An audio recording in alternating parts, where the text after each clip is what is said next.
जय बोले महावीर भगवान की। मंगलम भगवान वीरो मंगलम गौतमो गणी मंगलम कुंद कुंदाध्यो जैन धर्मोस्तु मंगलम। सर्वमंगल मांगल्यम सर्वकल्याणकारकम प्रधानम सर्वधर्माणां जैनम जयतु शासनम। जैनम जयतु शासनम। जैनम जयतु शासनम। जय उदित देवादिदेव प्रथम तीर्थंकर ऋषभ देव भगवान की, अंतिम तीर्थंकर अतिवीर भगवान की, वर्तमान शासन नायक श्री महावीर भगवान की, वर्तमान युग के प्रथमाचार्य श्री चारित्र चक्रवर्ती आचार्य भगवान शांत सागर जी महाराज की, क्षुल्लक श्री विश्व माधव सागर जी महाराज की, सभी को जय जिनेन्द्र जय दू जड़ंग। हम लोग धर्म परीक्षा ग्रंथ में तीसरा अध्याय हमारा चल रहा है। आचार्य अमित गति महाराज द्वारा रचित यह संस्कृत का मूल ग्रंथ है। संस्कृत से हिंदी टीका इसकी उपलब्ध है पांडुलिपियों के माध्यम से, जिसमें अमित सागर जी महाराज ने इसका संकलन करके इसका जो पुनः प्रकाशन किया है उसमें विशेष योगदान इसमें रहा है। तो यह बहुत ही सुंदर ग्रंथ और हमारी लगभग इसमें 37वीं नंबर की कक्षा है और आप सभी लोग बहुत अच्छे से, बच्चे भी बड़े भी और ऑनलाइन के माध्यम से भी बहुत सारे लोग इन कक्षाओं को सुनकर के स्वाध्याय कर रहे हैं। हमारे आगे भैया जी भी आज आए हैं, उनका भी बहुत बहुत स्वागत है। रविकांत जी का भी स्वागत है। धर्म परीक्षा ग्रंथ का जैसे शीर्षक है कि हम वास्तविकता में क्या सच्चा धर्म है उसकी परीक्षा कर रहे हैं, उसका एग्जाम ले रहे हैं, परीक्षण कर रहे हैं कि क्या सही है क्या गलत है। कल का जो स्वाध्याय चल रहा था, मनोवेग जो विद्याधर है, पवन वेग उसका मित्र है, वह भी विद्याधर है। दोनों की बड़ी अच्छी मित्रता है, परंतु थोड़ी सी धारणा दोनों की अलग अलग है, पृथक पृथक है। पवन वेग मिथ्यात्व में पड़ गया है और मनोवेग जो है वो पक्का सम्यक दृष्टि है। उसका जिनेन्द्र भगवान द्वारा जो प्रणीत धर्म है उस पर पूर्ण श्रद्धान है। वह सच्चे देवदास गुरु में ही पूर्ण रूप से आस्था रखता है और जिनेन्द्र भगवान के जितने भी चैत्यालय हैं, चाहे कृत्रिम चैत्यालय हैं या चाहे अकृत्रिम चैत्यालय हैं, उनके जाकर के दर्शन के उसके हमेशा भाव बने रहते हैं। उसको जो गॉड गिफ्ट विमान मिला हुआ है उसके पुण्य कर्म के उदय से उसका वह सदुपयोग करता है और जगह जगह जाकर के सुदूर प्रांतों में जो अकृत्रिम चैत्यालय हैं, जो साधारणतः लोग कम जा पाते हैं, वहां जाता है, वहां के दर्शन करता है। आप और हम लोग जब मान लीजिए छोटे हैं या हमारे पास कोई वाहन नहीं है और हमारी कहीं आसपास के कोई दर्शन करने की कोई इच्छा है, तो ज़्यादा से ज़्यादा कहाँ जा पाएंगे? जो आसपास का वॉकिंग डिस्टेंस पे जो मंदिर वगैरह रहेगा वहीं जा पाएंगे। कहीं घूमने की इच्छा है तो आस पड़ोस में कोई नहर है, नदी है, कोई पेड़ पौधे हैं, कोई पर्वत है, कोई ऐसी अच्छी जगह है थोड़ी सी, तो वहाँ चले जाएंगे। और अगर आपके पास साइकिल आ गई तो थोड़ा और 2-4 किलोमीटर दूर चले जाएंगे। स्कूटर आ गया तो 10-20-50 किलोमीटर तक चले जाएंगे।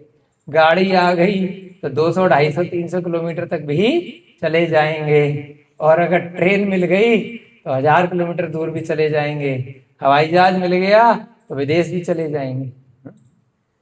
तो ऐसे ही यहाँ जहाँ दूर दूर जाने की इच्छा है तो उसके लिए हवाई जहाज चाहिए। हम जब छोटे थे तो घर की छत से ही ताजमहल को देख करके खुश हो जाते थे, है ना। घर से हमारे ताजमहल सामने दिखाई देता था। जब साइकिल मिल गई तो टिकट नहीं लगती थी 14 साल की उम्र तक, तो हर संडे को छुट्टियों में साइकिल से ताजमहल जा करके घूमे आते थे कि भैया बच्चे हैं, टिकट फ्री है, चलो घूमे आते हैं। तो जब दूसरी चीज मिल गई तो दूसरे शहर जाएंगे, भैया मथुरा भी जाएंगे, सौरीपुर भी जाएंगे, फतेहपुर सीकरी भी जाएंगे, तो और दूर जाने लग गए। तो ऐसे ही यहाँ पर जो मनोवेग है, उसको तो इतना बड़ा हवाई जहाज मिला हुआ है कि जिसमें पेट्रोल, डीजल, कोयला, गैस कुछ नहीं डलती, ना सीएनजी डलती। सीएनजी है या इलेक्ट्रिक व्हीकल वाला आपका जो है, कितनी दूर जाएगा, 100-150 किलोमीटर, फिर रिचार्ज कराना पड़ता है ना। तो लेकिन ये जो विद्याधरों के विमान है, इनमें रिचार्जिंग या पेट्रोल डीजल का सिस्टम नहीं होता है। वो बहुत दूर तक जा सकते हैं, लेकिन उनकी भी सीमा है कि जहां तक वह मनुष्य जा सकता है बस वहीं तक जा सकते हैं।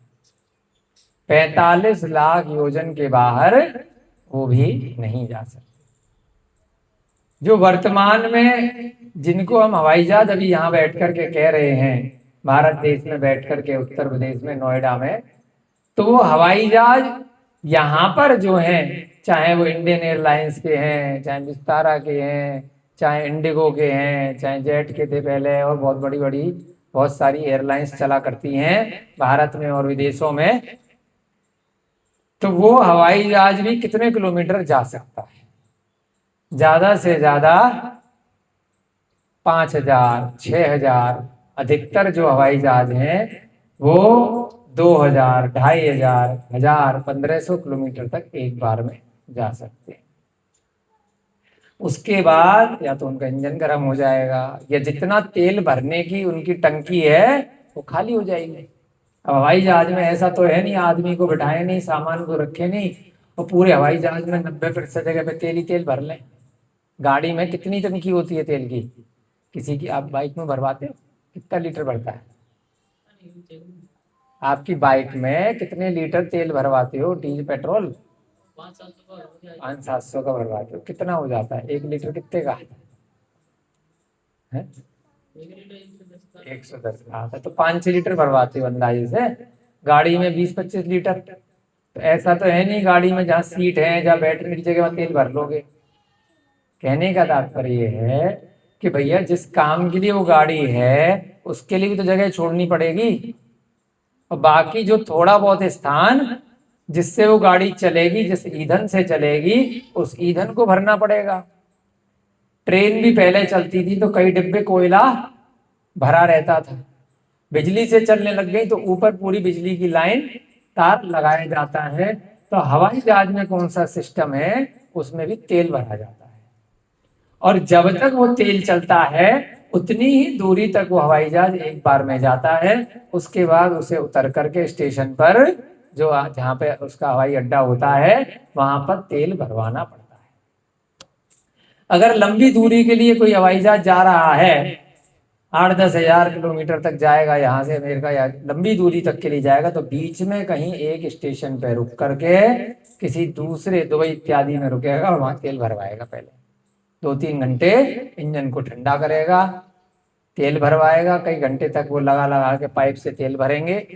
उसके बाद फिर आगे बढ़ेगा 2-4 घंटे की लैंडिंग करके। तो एक उदाहरण है साधारणतः समझने में आसानी के लिए कि किस प्रकार से वर्तमान में सिस्टम है जहां हम रह रहे हैं उस स्थान पर, कि जितनी आपकी बाइक चलेगी, गाड़ी चलेगी, क्योंकि तेल से चल रही है। अब उदाहरण आया साइकिल का। साइकिल कितनी दूर चल सकती है? इतना बड़ा हवाई जहाज है, वो अधिकतम एक बार में 2-3 हजार किलोमीटर, जितना उसमें टैंक है, जितनी उसमें सामान और आदमी रखने के अलावा जितनी जगह, सब में तेल भर के रखते हैं, उतने 1000 किलोमीटर एक बार जाएगा। तो साइकिल कितने किलोमीटर जाएगी बताओ? साइकिल में तो तेल भर ही नहीं रहे हैं। हाँ, अनुराधा दीदी कह रही हैं जहां तक ले जाओ। अगर पूरी जिंदगी अभिषेक भैया जी साइकिल चलाते रहे, चलाते रहे, चलाते रहे, तो हो सकता है 10, 20, 50 हजार, 1 लाख किलोमीटर भी चले जाएगी। लेकिन उसका तेल क्या है? हवा। पंप रखना पड़ेगा एक छोटा सा, थोड़ा सा नट बोल्ट रखने पड़ेंगे, कभी रिपेयर करनी है तो रास्ते में ठीक करा ले। कभी टायर खराब हो गया तो एक टायर एक्स्ट्रा, या फिर इतने 1000 किलोमीटर तक जा सकते हो जहां पर दूसरा टायर बन जाए, या आपको कला आनी चाहिए कि आप वहीं पर उस स्थान पर टायर खुद बना लें। अब तीसरी चीज आई, एक और चीज आई, क्योंकि इसमें आपको रबड़ का टायर चाहिए, हवा चाहिए, इस प्रकार का लोहे इत्यादि का सामान चाहिए। 10, 20, 1 लाख किलोमीटर के बीच में खराब हो सकता है, बेकार हो सकता है, पुराना हो। अब तीसरा उदाहरण आया बैलगाड़ी या घोड़ा गाड़ी या तांगा, या उसको कहते हैं रथ। वो कितने किलोमीटर जा सकता है? वो साइकिल से और तेज चल लेगा, है ना। अब घोड़े को खाने के लिए या बैल को खाने के लिए क्या चाहिए? क्यों चाहिए? घास। कौन बोला? क्या नाम है रोहन? दीप। दीप के लिए ताली। देखिए, बहुत सिंपल उदाहरण से आपको समझाने का प्रयास कर रहे हैं। बहुत शास्त्र की बहुत गूढ़ विवेचना है, लोगों के समझ में आसानी से नहीं आती है। बहुत साधारण उदाहरण से आपको बता रहे हैं, बहुत आसान तरीके से, जिससे हमने अपने चिंतन में समझा है, वो आज आपको बता रहे हैं कि जो चीज बहुत तेजी से चल रही है, हवाई जहाज 1 घंटे में 1000 किलोमीटर 800 किलोमीटर कवर कर लेता है। जो चीज बहुत तेजी से चल रही है वो एक बार में 2-2.5 हजार किलोमीटर से ज्यादा नहीं जा रहा। तेज तो जा रहा है, लेकिन अगर उसके इंजन की कैपेसिटी के हिसाब से अगर तेल नहीं मिला, अगर डीजल की गाड़ी में अगर पेट्रोल डाल दिया तो गाड़ी नहीं चलेगी। अगर अभिषेक जी ने अपनी बाइक में मिट्टी का तेल डाल दिया तो बाइक नहीं चलेगी। अगर सीएनजी की आपकी गाड़ी है, उसमें आपने एलपीजी डाल दी या घरेलू गैस कुछ और डाल दी, वो नहीं चलेगी, है ना। आपने बिजली से कुछ और चीज चलाने का प्रयत्न किया, नहीं चलेगा। ये माइक जिस विधि से चलता है उसी विधि से चलेगा, दूसरी चीज से नहीं चलेगा। आपने इन्वर्टर में पानी डालने की बजाय आपने सरसों का तेल डाल दिया तो नहीं चलेगा। आपने आपकी बॉडी में जो चीज डालनी है उसकी जगह कुछ और डाल दिया तो नहीं चलेगा। आपको दाल रोटी सब्जी डालनी है, आपने शराब डाल दी तो नहीं चलेगा। जो चीज जिसके लिए बनी है उस हिसाब से ही चला करती है। जो चीज हवाई जहाज होकर के इतना फास्ट चलता है, लेकिन अगर उसको 2000 किलोमीटर बाद जाकर के जिस चीज से वो चलता है वो चीज का पेट्रोल पंप नहीं मिला, तो वो आपके लिए डिब्बा है। इतना बड़ा हवाई जहाज, इतना बड़ा इंजन, इतने बड़े वैज्ञानिक चलाने वाले पायलट, लेकिन अगर उसमें उसमें डलने वाला तेल नहीं है तो 2500 किलोमीटर से जाके वह ठप हो जाएगा। आपकी गाड़ी को रास्ते में हाईवे पे कहीं फंस गए, जंगल में फंस गए और पेट्रोल पंप नहीं है, और कई दिनों तक अगर पेट्रोल पंप नहीं मिला, पेट्रोल का डिब्बा लेकर के कोई नहीं आया, तो वह जंग लग करके वो भी डिब्बा बन जाएगी, 2, 4, 6 महीने में हिलेगी भी, बेकार हो जाएगी। तो तेज चलने वाली चीज भी उसकी दूरी कम होती है। और साइकिल क्योंकि पेट्रोल डीजल से नहीं चलती, धीरे धीरे चलेगी, लेकिन हो सकता है 1 लाख किलोमीटर तक आपकी सवारी खींच ले बिना पेट्रोल डीजल के। और रथ, बैलगाड़ी, घोड़ा, हाथी, ये सब बच्चे ने सही बताया, दीप ने, घास खाते हैं। घास पूरे संसार में कोई ऐसी जगह नहीं है जो जहां नहीं मिलेगी। आपको मकान, दुकान, गाड़ी, घोड़ा हो सकता है नहीं मिले, कहीं कहीं सड़क नहीं मिले, लेकिन घास फूस पेड़ पौधे पूरे संसार में सब जगह। तो जहां पर भी उस बैल को खड़ा कर दोगे, जहां पर भी घोड़े को खड़ा कर दोगे, तो फ्री में घास खा लेगा। तो एक बार में अगर घोड़ा एक दिशा में अगर चलता चला जाए तो कई लाख, कई करोड़ किलोमीटर तक वह जा सकता है बिना डीजल पेट्रोल डलवाए। उसके लिए डीजल पेट्रोल क्या है? दीप भाई ने बिल्कुल सही बोला, घास। अगर उसकी चॉइस होती कि मैं तो आम ही खाऊंगा, मैं तो केला ही खाऊंगा, मैं तो संतरा ही खाऊंगा, मतलब अगर उसने स्पेसिफिक कोई चॉइस कर दी होती तो ज्यादा लंबे समय तक नहीं चल पाएगा। मैं तो बस घास खाऊंगा, घास का मतलब पत्ते भी खा लूंगा, है ना, घास भी खा लूंगा, और अगर फल भी मिल गए तो फल भी खा लूंगा, सब्जी मिल गई तो सब्जी भी खा लूंगा, छिलके भी मिल गए तो छिलके भी खा लूंगा। तो घास के अंदर बहुत सारी वनस्पतियां, कुछ भी वह खा सकता है। चना मिल गया तो चना भी खा लो, जो चीज उसको वनस्पति में मिल जाएगी तो खा सकता है। वह घोड़ा, वह हाथी, वह टांगा, वह बैलगाड़ी। तो इसलिए जब चक्रवर्ती की सेना जब भरत क्षेत्र के आर्यखंड से निकलती है तो पूरा भरत क्षेत्र तक, पूरे 6 खंड तक वह हवाई जहाज लेकर के नहीं जाते। वह पेट्रोल डीजल से चलने वाली गाड़ियां लेकर के नहीं जाते। चतुरंगड़ी सेना, करोड़ों हाथी, करोड़ों घोड़े, वह घास फूस खाने वाले जानवर लेकर के जाते। भरत चक्रवर्ती जब अपनी सेना लेकर के दिग्विजय के लिए गया था, तो जब गया और जब वापस आया तो कुछ लेकर के नहीं गया था, बस सेना लेकर के गया था, और हाथी घोड़े करोड़ों लोग लेकर के गया था, कोई राशन लेकर के नहीं गया था उनके लिए। राशन सब जगह उसको सुलभता से मिलता गया, अलग अलग स्थानों पर। अब कितने दिन में लौट के आया था? क्यों अभिषेक जी, कितने दिन लगे थे उसको लौट के आने में? कितने दिन लगे थे अंदाजे से बताइए? कितने दिन में आया बोलो, वैसे बताओ अंदाजे से। भरत चक्रवर्ती जब दिग्विजय के लिए जैसे गए, वापस लौट करके आए, तो कितने दिन में आए थे? 6 महीने। उनको लगे थे 60,000 वर्ष। कितने लगे थे? आपकी उम्र कितनी है? 60,000 साल में तो वो केवल घूम फिर करके आया था कि कहाँ कहाँ का मेरा राज्य जरा देख करके आ जाऊं, दोबारा नहीं गया वहां।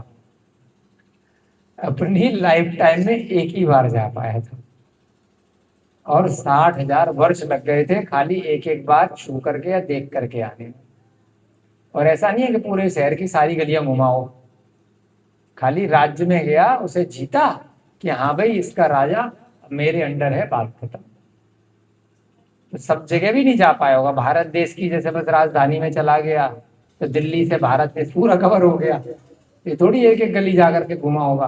तो इन सब कार्यों में भी 60,000 वर्ष लग गए। तो उसमें भी वो सारे हाथी घोड़े और सब लोग आराम से चलते रहे। क्यों? घास फूस के कारण।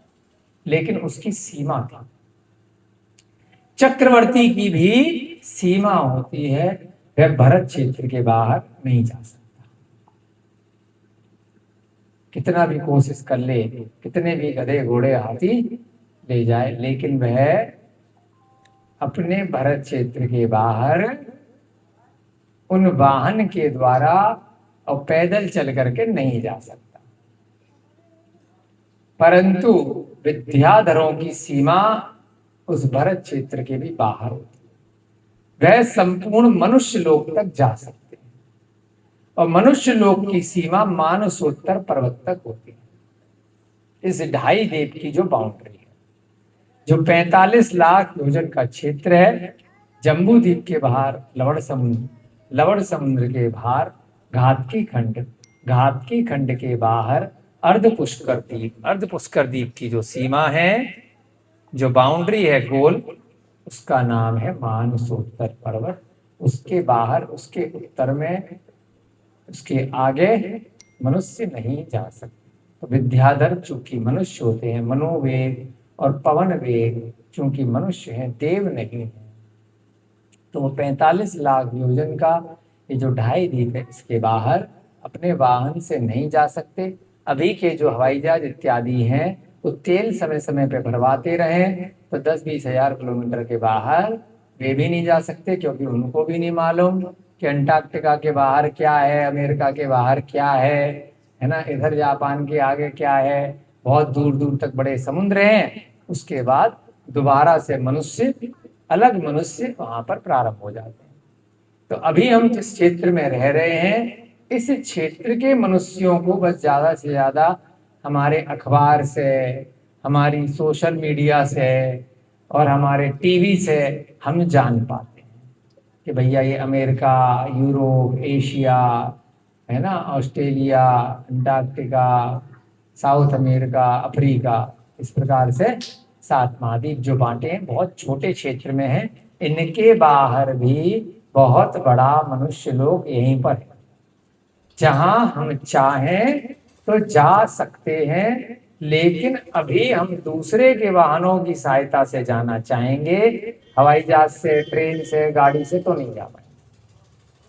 अगर हम बैलगाड़ी से जाना चाहेंगे, अगर हम घोड़े से जाना चाहेंगे, अगर हम साइकिल से जाना चाहेंगे, अगर हम पैदल जाना चाहेंगे, तो हम इन देशों के भी पार जा सकते हैं आज भी, चाहे तो।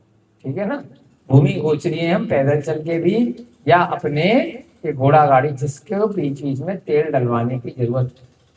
बहुत बड़ा ये क्षेत्र है जिस स्थान पे हम रह रहे हैं, ये भी बहुत बड़ा क्षेत्र है। और उसके बाहर के जो क्षेत्र हैं, आर्य खंड के बाहर 5 मलेच्छ खंड हैं।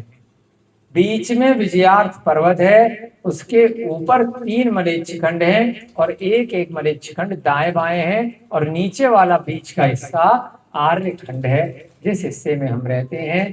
नीचे का जो अर्ध चंद्राकार हिस्सा है जम्बू द्वीप का, इस प्रकार से उसके बाहर लवण समुद्र है। तो कल के अध्याय में आया था यही वर्णन, कुछ लोग थोड़ा नहीं थे तो इसलिए दोबारा से बता रहे हैं कि 2.5 द्वीप, उसको 2.5 द्वीप भी कहते हैं। अर्ध पुष्कर द्वीप तक उसकी सीमा है। वहां तक के अकृत्रिम चैत्यालयों के दर्शन करने के लिए मनोवेग गया था।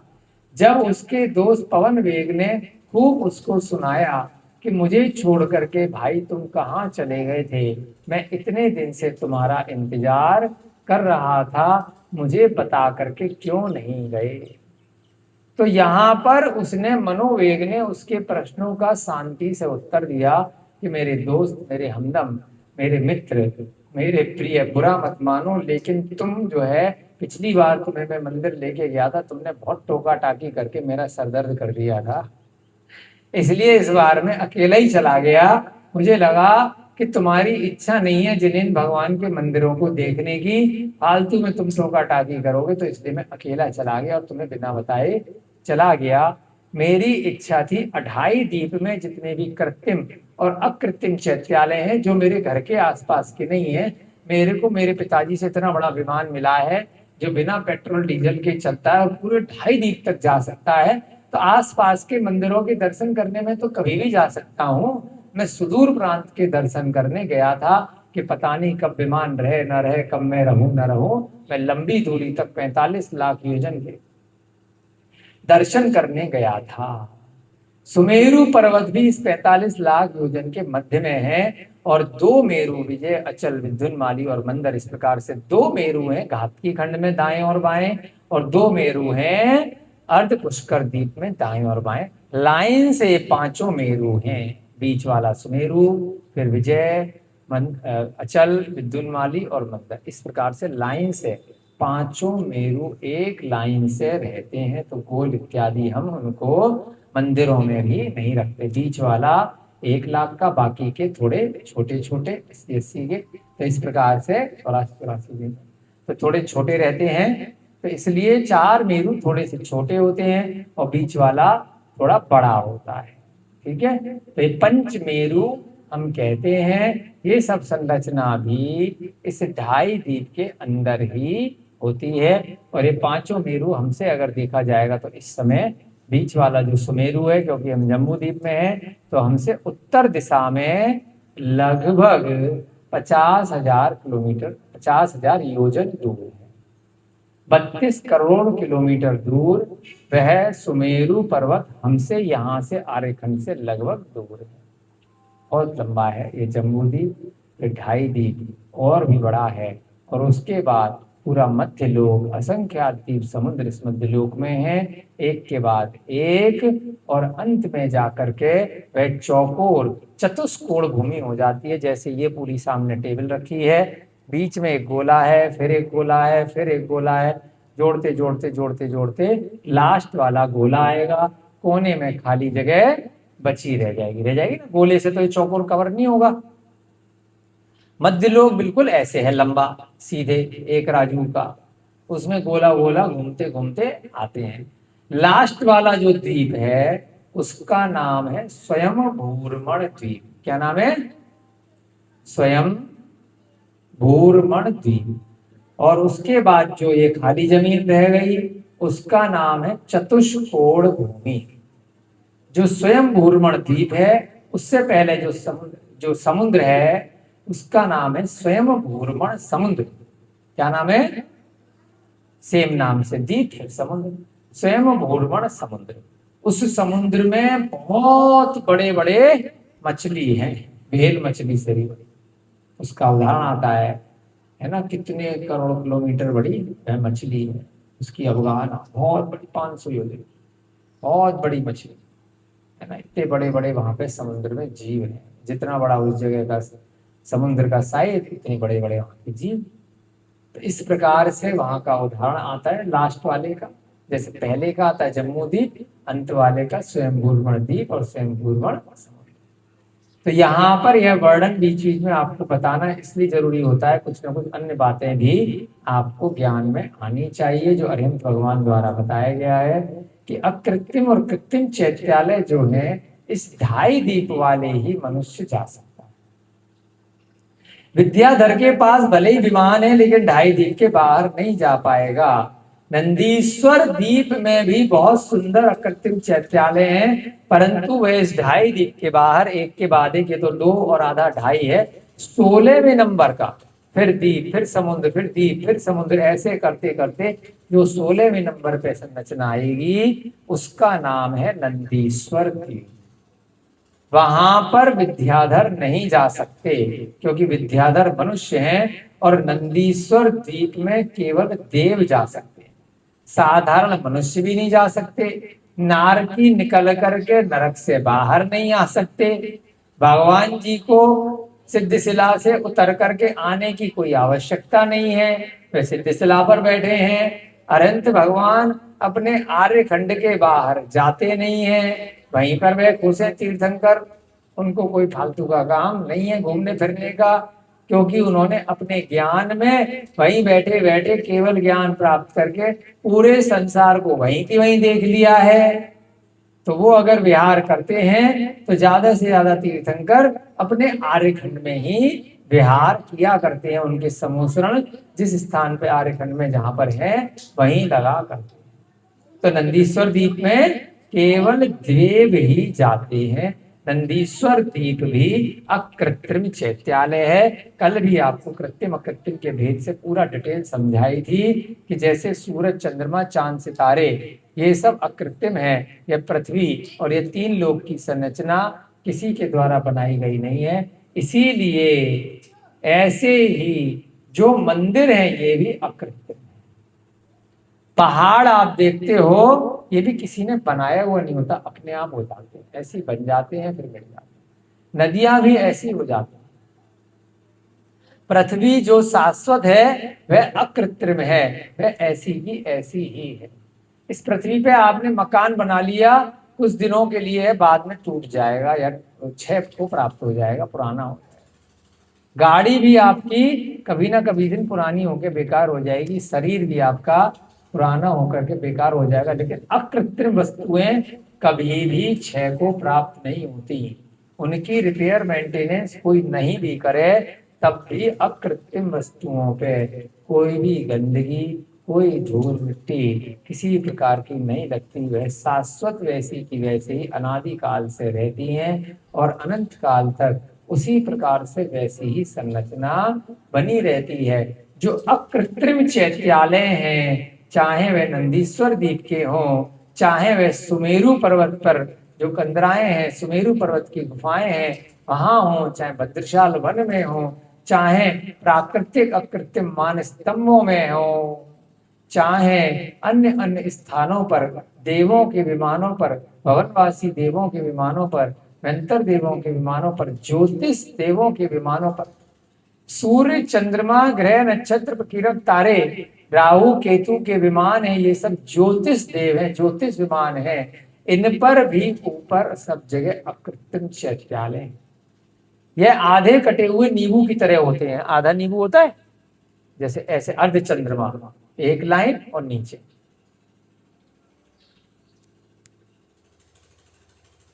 पेन दे दो, पेन दे दो दूसरा भाई।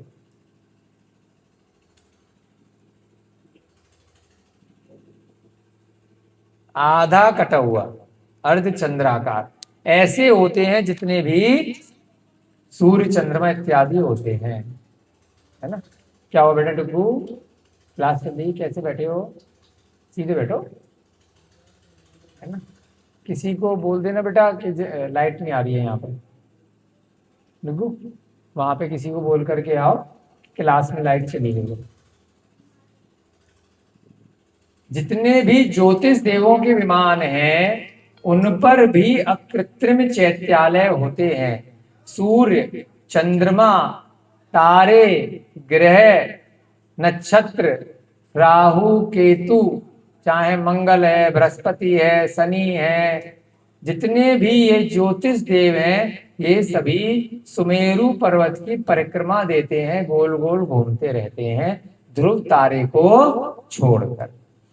ढाई द्वीप के बाहर जितने भी ज्योतिष विमान हैं, ढाई द्वीप के बाहर सूर्य चंद्रमा तारे इत्यादि जितने भी हैं वे सभी बस ऐसी एक ही जगह टिके रहते हैं, स्थिर रहते हैं, वो नहीं घूमते।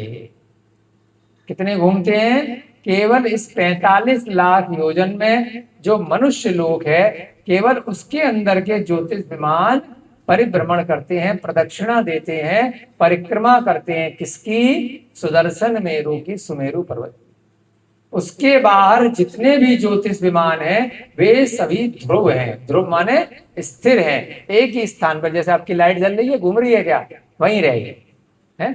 एक लाइट होती है जो घूमती है, घूमने वाली। डीजे पे जाते हो ना, अब शेख जी जाकर के धै धै धै धै खूब डांस करते हैं, खूब वीडियो बना के, एक 4-4 साल पुरानी आज तक बेचते रहते हैं। शादी में खूब नाचे, डीजे में है, डिस्को में। तो उसमें क्या होता है, लाइट घूमती है। कई बार लाइट ऐसे करके चारों तरफ घूम रही है ना। तो वो घूमने वाली लाइट की तरह से सूर्य घूमता रहता है और चंद्रमा भी घूमता रहता है, तारे भी घूमते रहते हैं। घूमता क्या नहीं है? एक ध्रुव तारा, है ना। ध्रुव तारा वहीं रहता है, घूमता नहीं है। कहां की दृष्टि से ध्रुव माने होता है स्थिर। जम्मू द्वीप में जो ध्रुव तारे हैं वो घूमते नहीं है, कुछ है 32। और उसके बाहर जितने भी तारे हैं ढाई द्वीप के बाहर, वह सारे के सारे तारे ही ध्रुव होते हैं, कोई भी नहीं घूमता है ना। एक भी न सूरज घूमता है, न चंद्रमा घूमते हैं, न ग्रह घूमते हैं, सब वहीं चिपके हुए रहते हैं अपने अपने स्थान। तो इस प्रकार से इस 3 लोक की संरचना है। परंतु सभी ज्योतिष विमानों के ऊपर अपने शिखर वाले बहुत सुंदर उनकी ध्वजा भी होती है। तो वह शिखर समेत वह ध्वजा से युक्त अकृत्रिम चैत्यालय रहते हैं। उनके वंदन इत्यादि करने के लिए वह ज्योतिष देव जाया करते हैं। मनुष्य लोक में जो विद्याधर हैं, यहाँ के जितने भी ढाई द्वीप के जितने भी अकृत्रिम चैत्यालय उनके दर्शन करने जा सकते हैं। तो यहाँ पर भी उसने इसी प्रकार से कहा है, जिस प्रकार साधु के हृदय को संतुष्ट करने वाले प्रशम कषायोपशमन के बिना कभी संयम नहीं रह सकता है, उसी प्रकार मैं भी तुम्हारे बिना एक क्षण भी नहीं रह सकता। मनोवेग अपने दोस्त को बता रहे मैं कहाँ कहाँ गया था। मैं भाई साहब नंदीश्वर द्वीप नहीं गया था, मैं खाली अकृत्रिम चैत्यालय जो 2.5 दीप के मनुष्य लोक के अंदर है, मानसोत्तर पर्वत तक मैं बहुत सारे महीने में, बहुत सारे दिनों में घूम फिर करके आया हूँ। तुमने मेरी फोटो दिखा दिखा कर बहुत जगह मुझे ढूंढा, कोई बात नहीं, आपका बड़ा उपकार। लेकिन मैं भी तुमसे बहुत प्रेम करता हूँ। जैसे साधु के हृदय को संतुष्ट करने वाले प्रशम यानी कषायोपशमन के बिना कभी संयम नहीं रह सकता, उसी प्रकार मैं भी तुम्हारे बिना एक क्षण भी नहीं रह सकता। फिर भी मैं तुम्हें छोड़ करके गया क्योंकि तुम मुझे बहुत परेशान कर रहे थे, है ना। तुम मिथ्यात्व में पड़ गए थे, इसलिए जो है तुम्हारे लिए मन्नत मांगने के लिए मैं गया था कि मेरे दोस्त को सद्बुद्धि मिल जाए, मेरे कल्याण के साथ में उसका भी हो जाए।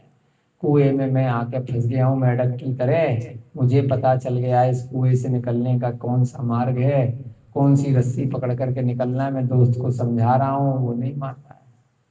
तो इसलिए कषायोपशमन यानी कि कषाय का उपशमन, जो क्रोध मान माया लोभ है, यह जीव के साथ संसारी अवस्था में हमेशा होते हैं, लेकिन हमें दबाना पड़ता है। अब कहा जाए, खूब इसने ऐसा काम किया कि गुस्सा आ रहा है, परंतु जैसे ही पता चला कि अरे हमने तो पढ़ लिखा है, इस गुस्से की वजह से बाद में मेरे कर्मों का बंद हो जाएगा, मुझे दिक्कत आएगी, नुकसान होगा, बैर पाल लेगी। तो क्या किया, अरे बड़े लोगों ने बताया था जब भी गुस्सा आए 10 तक गिनती गिनो, 1 2 3 4 5 6 7 8 9, अरे नहीं हुआ काम, 100 तक गिनती गिनो। तो धीरे धीरे करके यार, छोड़ो यार, जाने दो, अपना सर क्यों फोड़ो, अपने कपड़े क्यों फाड़ो, है वहां से हट जाओ। अपने मत ले रहे, एक वैसी उदाहरण दे रहा हूँ, सामने बैठी है कि गुस्सा आए किसी के ऊपर, तो ये जो गिनती गिनी उसका क्या मतलब है, उपशमन। क्या वर्ड आया, कषायोपशमन। गुस्सा है, लेकिन इस गुस्से को करने की वजह से मेरा नुकसान ज्यादा होगा। सामने वाले पे गुस्सा करूंगा तो मेरा भी एकदम आग बबूला हो जाऊंगा, आंखें लाल हो जाएंगी, रोंगटे खड़े हो जाएंगे, अपना ही सर फोड़ूंगा, अपना ही कोई सामान उठा करके फेंक दूंगा, दरवाजा तोड़ दूंगा, मोबाइल तोड़ दूंगा, है कोई सामने हथियार हुआ तो उसको मार दूंगा। तो 100 तक गिनती। उपशमन माने दबाना, उपशमन माने किसी चीज को दबाना, अच्छी चीज को नहीं दबाना। मंदिर जाने की इच्छा कर रही है, उसके लिए नहीं आया, उपशमन करो। दान देने की इच्छा कर रही है, उसके लिए नहीं आया, उपशमन करो। किसके लिए आया उपशमन, कषायोपशमन। उसको क्या बोलते हैं, प्रशम शब्द का प्रयोग किया है, प्रशम। और किसके लिए उपयोग किया, साधु के हृदय को प्रसन्न करने वाले। साधु माने जो साधे वह साधु है। साधु शब्द की उत्पत्ति कैसे हुई है, साधु का मतलब अरे संत है, अरे वो मुनि महाराज है। साधु शब्द का जो तात्पर्य है, जो उत्पत्ति है, जो साधे वो साधु है, यानी कि जो अपने आप को साधे, जो अपनी कषायों को साधे, जो समता का भाव रखे, वो संयमी, वह संत है। और जो साध है वह साधु। किसको साधना है, तीर का मान को, तीर को साध करके, बंदूक को, डंडे को, तलवार को, इनकी बात नहीं कर रहे। वो भी तो साध रहे हैं ना, तलवार से लड़ने के लिए, बंदूक से निशाना, इसी आज इसी को मारूंगा, है डंडे से, चिमटे से, पत्थर से, इससे सीधे मेरा निशाना उसका सर फोड़ देगा। हिंसा के साधन के लिए साधने की बात नहीं आ रही, अहिंसा के लिए अपनी आत्मा को जो साधे, जो स्वाध्याय करे, जो स्वयं को साधे, वह साधु। तो साधु किससे खुशी होता है, जब वो कषायों को साधे। क्रोध भी आएगा, मान भी आएगा, लोभ भी आएगा, है और कौन सी है, क्रोध मान मायाचारी भी आएगी। संसार में रह रहे हैं, किसी को देख करके कुछ भी भावना आ जाएगी, लेकिन क्या करना है, उपशमन करना है, दबाना है, इंद्रियों की इच्छाओं को दबाना है। तो वह मनोवेग ने पवन वेग को समझाया, देख भाई ऐसा है, जैसे साधु के लिए सबसे उचित क्या है, अपनी इच्छाओं को दबाना, समता भाव को धारण करना, संयमित होकर के रहना, तो वही उनके लिए प्रशम का कारण है, कषायोपशमन का है। अगर वह यह नहीं करेंगे तो उनके कभी संयम नहीं रह सकता। अगर साधु है और मोबाइल की इच्छा कर रही है और अभिषेक जी को बोला अरे आईफोन आया है, अब तो ये वाला इतना महंगा वाला लाओगे क्या, तो भाई तू साधु किस बात का है। गाड़ी आई है वो वाली इतनी महंगी कंपनी की, यार हमारे लिए वो वाली गाड़ी मंगवा दो। तो साधु है और इच्छाएं कर रहा है, अपनी कषाय कर रहा है, उसको दबा नहीं रहा, तो वह साधु के संयम नहीं रह पाएगा। साधु है, बहुत सुंदर स्त्री दिखाई दे गई, अरे यार बेकार साधु बन गए, और ये तो मैं आगे पीछे घूम रही है, इससे अच्छा तो इससे विवाह हो जाता, कितनी हमारी सेवा कर रही, कितना बढ़िया बढ़िया कर रही। अगर उसकी साधु बनने के बाद में स्त्री के साथ रहने की इच्छा कर गई तो वह साधु नहीं है। शिवजी बन गए, पार्वती को साथ बिठा रखा है, तो देव पर्याय में आप मान लीजिए वह सन्यासी नहीं है, पत्नी को साथ लेकर के चल रहे हैं, है ना, साधु नहीं है। भगवान कैसे हो गए, देव हो सकते हैं, विद्याधर हो सकते हैं, संसारी हो सकते हैं, कुछ विशिष्ट प्रकार के कुछ रुद्र कहलाते हैं, तो रुद्र अंतिम रुद्र कहलाते हैं, तो वह हो सकते हैं, परंतु वह साधु नहीं, संयमी नहीं है। कृष्ण जी है, राधा को लेकर के डांस कर रहे हैं, तो साधु नहीं है ना। साधु है तो उसकी किसी भी प्रकार की इच्छा नहीं करेगी, वह संत बनकर के सिर्फ अपनी ध्यान पूजा उपासना भक्ति में ही लगेगा।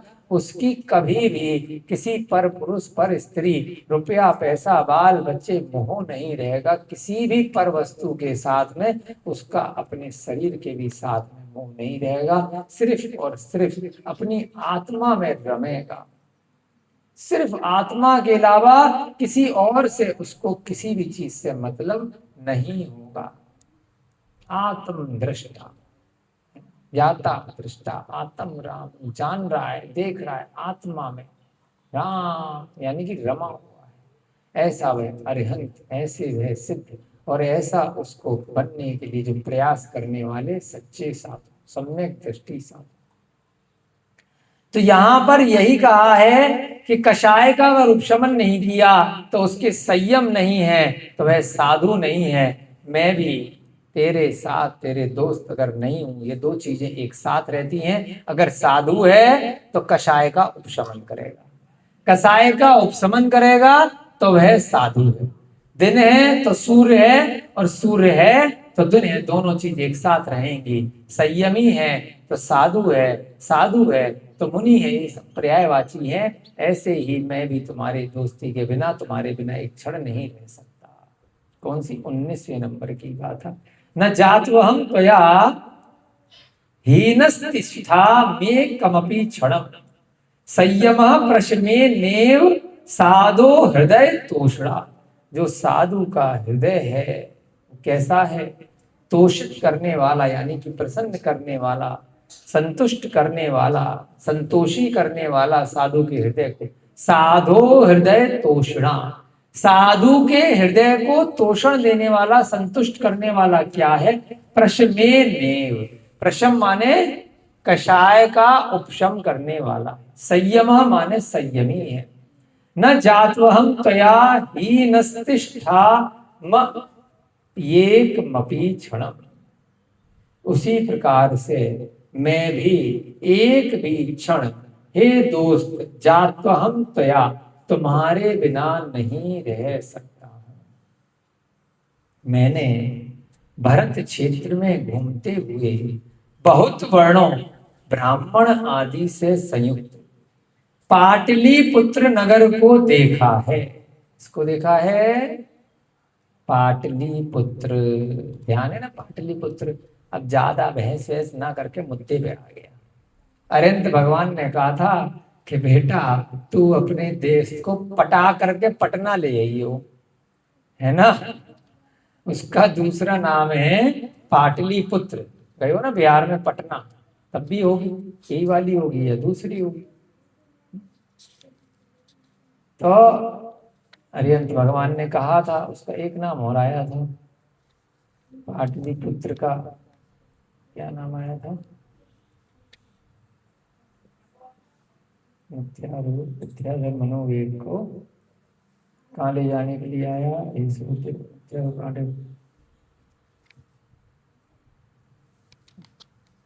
एक नाम और आया था पाटलिपुत्र का, देख करके बताएंगे। पुष्पनगर आया था शायद, है ना, कि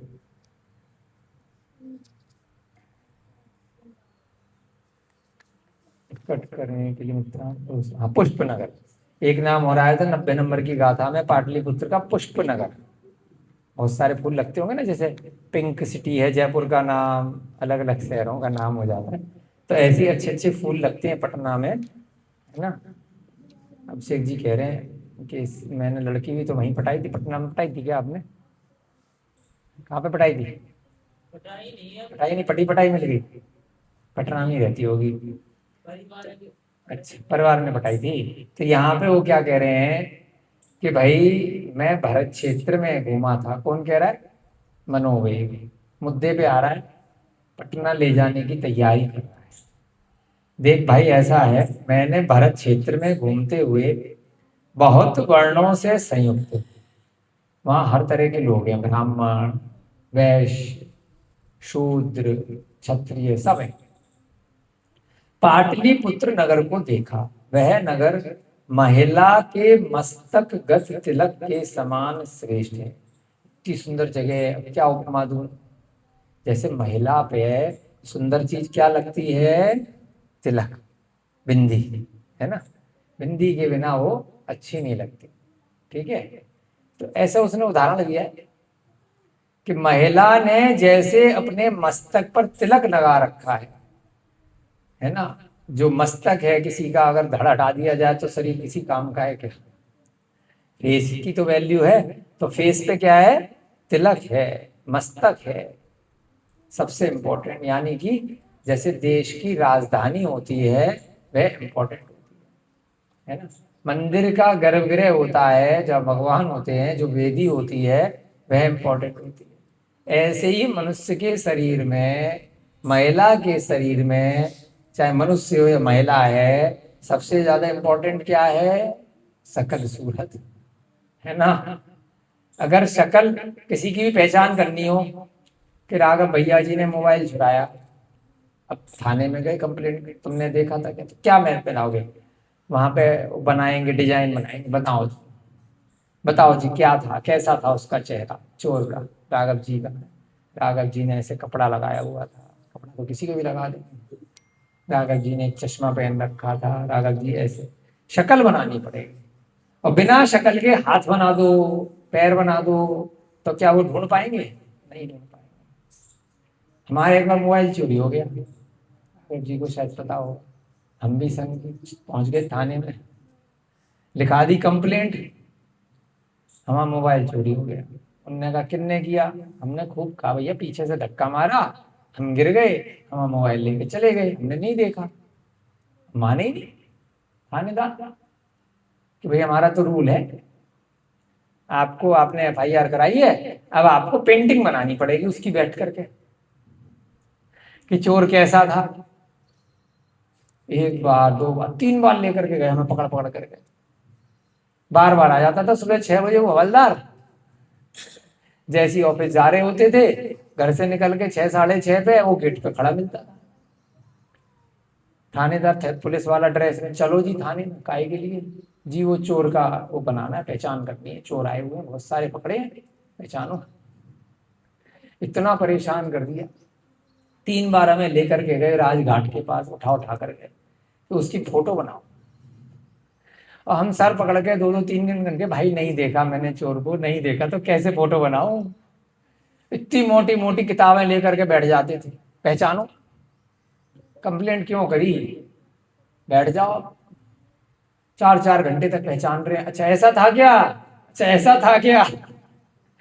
सारे कार्टून एक जैसे लगते थे बैठ करके, उनकी डिजाइन। 3 बार लेकर के गए, उसके बाद बहुत परेशान किया, घर बदलना पड़ा कि ये आ जाएगा बैठ जाएगा सुबह सुबह।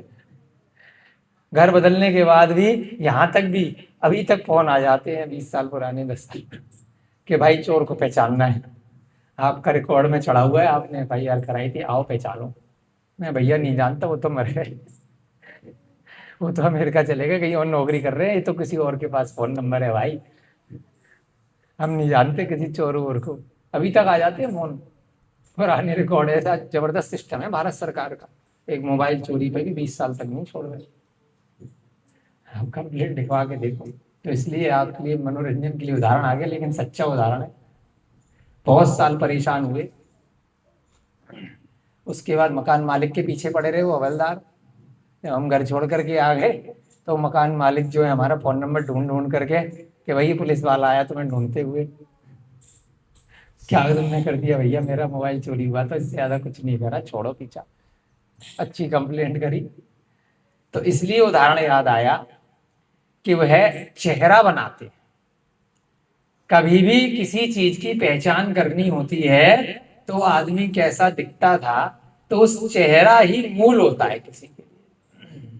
तो यहां पर उसने उदाहरण दिया कि पटना इस भारत देश का चेहरा है, राजधानी है, बड़ा सुंदर नगर है। मैं अकृत्रिम चैत्यालयों के दर्शन करने गया था, बहुत दूर दूर प्रांत में अपने वायुयान पर उड़ करके जाता था, तो अचानक से मैं एक जगह गया, झूठ बोल रहा है लेकिन यह झूठ भी सच है। क्यों? तत्वार सूत्र में भी आया है, किसी की जान बचाने के लिए अगर झूठ बोला जाए तो वह झूठ नहीं कहता। यह तो उसकी कई जन्मों की जान बचा रहा है। क्या वो गया है पाटलिपुत्र? नहीं गया। आप बोलोगे ना कि झूठ बोला, अरे अरिहंत भगवान ने खुद कह दिया कि तू पटापटू करके लिया उसको, एक बार लिया, मैं समझा दूंगा। अब वो मेरे पास नहीं आएगा तो तू एक काम कर, पटना ले जा, वहां बहुत बढ़िया बढ़िया मंदिर है, वहां पर वहां की वर्णाएं ऐसी हैं, वहां पर वो देखेगा तो अपने आप वह शराब पीना, गलत काम करना वह छोड़ देगा। मिथ्यात्व में जो पड़ा हुआ है उस चीजों को वो छोड़ सकता है। तो वो क्या झूठ बोल रहा है कि देखो मैं इतना घूमने घूमने गया था, तो क्या लिखा, मैंने पाटलिपुत्र नगर को देखा है, जबकि उसने देखा नहीं है। उसने क्या देखा था? उसने तो उज्जैन नगर देखा था। उज्जैन नगर में उसका वायुयान जाकर के रुक गया था, नीचे देखा तो अरिहंत भगवान की गंधकुटी लग रही थी, वहां उतरा था। कहाँ गया था? उज्जैन गया था। वहां उज्जैन में महाराज जी ने, भगवान जी ने बताया था कि बेटा तू अपने दोस्त को अगर चाहता है, उसको मिथ्यात से सम्यक्ति बनाना चाहता है, तो पटना ले जा, यहाँ लाने की जरूरत। तो क्या कहा 20वें नंबर की गाथा में, भ्रमता भरत क्षेत्रे ललना तिलकोपमम। भ्रमण करते हुए भरत क्षेत्र में, भ्रमता भरत क्षेत्रे, भरत क्षेत्र में मैं जब भ्रमण कर रहा था तो ललना, ललना यानी कि ललाट, जो माथा है, तिलकम जैसे माथे पे मस्तक पे तिलक होता है, उसके उपगम उसके समान, अदर्शी पाटलिपुत्र, मैंने दर्शन किए पाटलिपुत्र के, पटना के, पुष्पनगर के।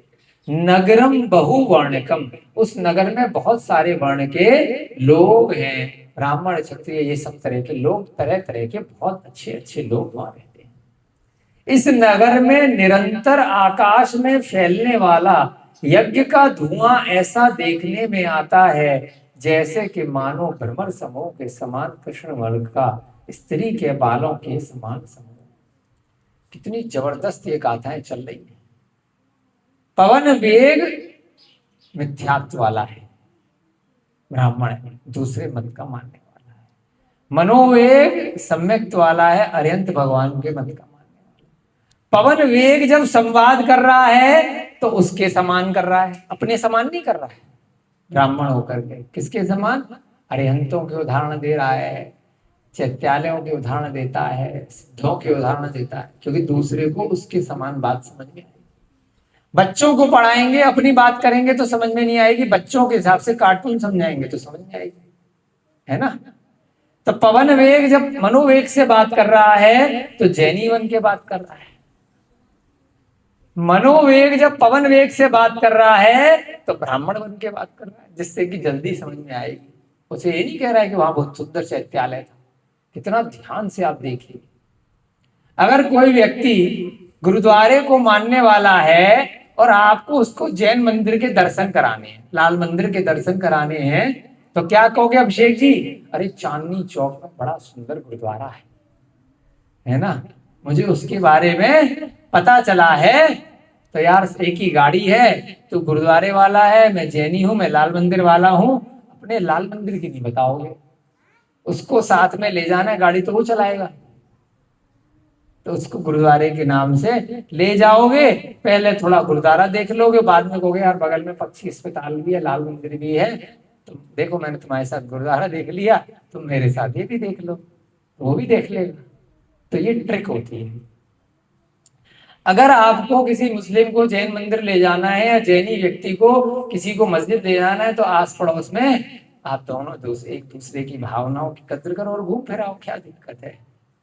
लेकिन अपने मत में आप पक्के रहो, अपने मत में वो पक्का रहे, क्या टेंशन है। बाद में अगर किसी को अपने स्वयं के अनुभव से अगर एक दूसरे के मत में जाने का विचार उत्पन्न हुआ तो कोई दिक्कत नहीं। किसी को बुद्धिस्ट अपनाना है, किसी को क्रिश्चियन बनना है, किसी को मुस्लिम बनना है, किसी को कुछ नहीं बनना है, क्या टेंशन है। अपने विवेक से, अपनी शक्ति से, अपने हिसाब से जैसा तुम्हारा मन करे वैसा करो, लेकिन सुनो सबकी, करो अपनी, परीक्षा करो। यहाँ पर भी यही कहने, कितना सुंदर उदाहरण दिया है कि देख भाई ऐसा है, वहां पर हमेशा यज्ञ होता है। वहां अगर बोलेगा कि वहां पर पटना के पास में वैशाली है, पटना के पास में कुंडलपुर है, उसके पास में वहां पर अरे 2 घंटे की दूरी पे शिखर जी भी है। पहले तो पटना के पास ही था ना, झारखंड और बिहार एक ही तो थे। अरे उस राज्य में शिखर जी की बात नहीं कर रहा है? आप लोग आए हो ना भाई सब इटखोरी से, क्या नाम है ओ भाई, इटखोरी से आए ना, पटना के पास है। पटना के पास बद्दलपुर है, शीतलनाथ भगवान की 3 स्थल, इटखोरी है। ये बता के नहीं ले जा रहा, क्या कह के ले जा रहा है? सबसे बड़े तीर्थ कहीं पर हैं तो पटना के पास ही है सारे, बिहार में और झारखंड में भंडार है। लेकिन कैसे जाया जाएगा? अरे वहां पर ना बहुत सारे यज्ञ होते हैं, भ्रमर समूह के समान, कृष्ण वर्ण का स्त्री के समान धुआं उठता रहता है। जब यज्ञ होंगे, धुआं होगा तो क्या होगा? जैसे कृष्ण वर्ण का धुआं उठता है ना, आप हवन किसी से भी करो लेकिन धुआं तो काला ही निकलेगा ऊपर जाकर के। तो जैसे कृष्ण वर्ण का स्त्री का बालों का समूह, कितना सुंदर उदाहरण दिया। नए नए उदाहरण सुनने को मिलते हैं। काजल के भी बाल लंबे हैं, नादा दीदी के भी बाल लंबे हैं, हमारे प्रसन्न जी के छोटे, हमारे छोटे, राघव जी के तो है ही नहीं, बेचारे छिपाते फिरते हैं, परेशान है जिंदगी से, कहाँ चले गए बाल। बहुत साल तक तुम्हें मालूम नहीं था इनके बाल नहीं, इनको टोपी के बिना हमने कभी देखा ही नहीं था। है? कभी एक आध बार देखिए, साल में एक आध बार, भाई तेरे बाल कहाँ गए, है ही नहीं बेचारा। हर आदमी किसी न किसी से देखो संसार में परेशान है, कोई बाल ना होने से परेशान है, कोई ज्यादा होने से परेशान है ना। तो ऐसे यहाँ पे एक बड़ी चमत्कारिक बात लिखी है कि धुआं स्त्री के बालों के समान घुंघराला होता है, ऐसे करके झुंड के समान, कृष्ण वर्ण का होता है, काले रंग का होता है। कितनी भी स्त्री बूढ़ी हो जाए बेचारी काले बाल रहते हैं, चाहे आर्टिफिशियली या प्राकृतिक रूप से काले कर ही लेती है। हम जैसे लोग सफेद हो गए तो कोई बात नहीं, कौन सा क्या करना है, गंजे हो गए तो कोई दिक्कत नहीं, शादी तो हो ही गई, कौन सा बाल देख करके करी। ठीक है, तो यहाँ पर भी लिखा है भ्रमर समूह के समान, भ्रमर माने भौरा, जैसे भौरे का झुंड हो ऐसे वहां पर यज्ञ का धुआं उठता है। अच्छा इतने यज्ञ होते हैं, तो मैं तो जरूर जाऊंगा, इतनी बढ़िया जगह है, उसको आकर्षित कर रहा है वहां ले जाने के लिए, क्योंकि पकड़ करके खींच करके तो रस्सी से बांध के ले जा नहीं सकता, धोखे से ही ले जा सकता है। एक बार वहां पहुंच गया उसके बाद तो अरिहंत की वाणी है कि वो सम्यक दृष्टि हो ही जाएगा वहां उन यज्ञ करने वालों का। उन वहां पे क्या होता है, कई जगह पहले जो हमने उस दिन आपको कथा सुनाई थी, पर्वत और नारद और उनका दोस्त था, क्या नाम था, राजा वसु, है ना। उनके जो बहस हुई थी कि अज का अर्थ क्या है। ग्रंथ में अज का अर्थ बकरा भी आया है और अज का अर्थ सूखा धान भी आया है। तो उस कारण से बहम पैदा हो गया था और तब से यज्ञ वालों ने बलि देने की प्रथा चालू कर दी थी, क्योंकि धान की वजह से क्या बना दिया उसने, बकरा बना दिया था अपने आसपास के मोह की वजह से, उस मित्र की वजह से। तो उस मोह के कारण से बलि इत्यादि की प्रथा भी यज्ञ में, होम में जिसको बोलते हैं, प्रारंभ हो गई। तो यहाँ पर भी वही उदाहरण दिया है कि वहां जाकर के हो सकता है वो हालत देखेगा कि किस प्रकार से लोग अत्याचार कर रहे हैं, आगे पता चलेगा कि क्या हो रहा है। कि निरंतर आकाश में धुआं फैलता रहता है, जैसे भ्रमर समूह के समान कृष्ण भर का स्त्री के बालों का समूह हो। कक्षा का आपका समय हो रहा है, बस ये वाली गाथा करके फिर क्लास की छुट्टी करेंगे। 21वें नंबर की गाथा। गगने प्रसर अन्यत्र यज्ञ धूमा सदेच्छते। गगने माने गगन में, आकाश में। क्या जा रहा है आकाश में, प्रसर अन्यत्र, खूब प्रसार हो रहा है, खूब फैल रहा है। यज्ञ धूम, यज्ञ का धूम माने धुआं। सदेक्षते, सभी सारों दिशाओं में दिखाई दे रहा है। चं चरीक कुल श्याम केशपाश इव स्त्रियः। केशपाश माने, केश माने बाल, बालों का झुंड। इव स्त्रिया, स्त्री के बालों का झुंड। श्याम माने काला, कृष्ण, श्याम बोलते हैं ना कृष्ण भगवान जी को। चंचरीक कुल, चंचरीक कुल के समान, यानी कि बालों के समूह, कृष्ण भ्रमर समूह के समान। जो भ्रमरों का समूह होता है, चंचरीक, चंचरीक वक्त यहाँ पे भंवरे के लिए लिया है, जैसे भंवरे के समान झुंड। वह धुआं, इतना धुआं उठता है वह पाटलिपुत्र में, इतने सारे वहां पर यज्ञ किए जाते हैं। जाते ना, अरे हरिद्वार चलेंगे, अरे वहां चलेंगे, वहां तो नगरी है यज्ञ की, है ना। ऐसी उस समय पाटलिपुत्र थी। गगने प्रसरन्यत्र यज्ञ धूम सदेक्षते चंचरीक कुल श्याम केशपाश एवं स्त्रिय। केशपाश के समान, स्त्री के बालों के समान, झुंड के समान भ्रमर के, कृष्ण वर्ण का, श्याम वर्ण का, काले रंग का यज्ञ का धुआं सारी दिशाओं में आकाश में घूमता रहता है।